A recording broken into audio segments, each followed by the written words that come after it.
ఏదైతే ప్రస్తుతం అమెరికా చరిత్రలో ట్రంప్కి ఎలన్ మాస్క్కి విభేదాలు సృష్టించినటువంటి బిల్లు ఎట్టపెకేలకు ఆమోదం పొందేసింది.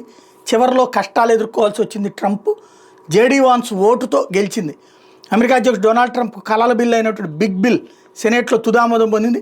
పన్నుల్లో కోత వేయడం, వ్యయ నియంత్రణలకు ఉద్దేశించినటువంటి బిగ్ బిల్ మీద సోమవారం రాత్రి అంతా తీవ్ర చర్చ జరిగిన అనంతరం మంగళవారం ఓటింగ్ జరిగింది. ఇందులో 3 రిపబ్లికన్లు బిల్లుకు వ్యతిరేకంగా ఓటేయడంతో 50-50తో టై అయింది.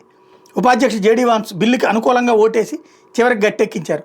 బిల్లును వ్యతిరేకించిన అంటే ట్రంప్ పార్టీకి సంబంధించిన రిపబ్లికన్లలో Tom Tillis North Carolina, Susan Collins Maine, Ron Paul Kentucky ఉన్నారు. వీళ్ళందరూ కూడా వ్యతిరేకంగా ఓటేశారు. ఇప్పుడు ఇది సంచలనం అయింది.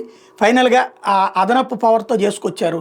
కాకపోతే ఇప్పుడు సబ్సిడీలు తీసేస్తారనమాట. అక్కడ ఎలక్ట్రికల్ వెహికల్స్కి ఇచ్చే సబ్సిడీలు, లేకపోతే అక్కడ ఉన్నటువంటి ఇండస్ట్రీస్కి సంబంధించిన ప్రొడక్షన్స్కి ఇచ్చేవి, అవి తీసేస్తే వ్యాపారాలు దెబ్బతింటాయి అన్నటువంటిది ఎలన్ మాస్క్ ఫీలింగు. ఎలన్ మాస్క్కి కూడా దెబ్బ కాబట్టినే ఇట్లాంటివి చేస్తున్నాడని ట్రంప్ కోపం.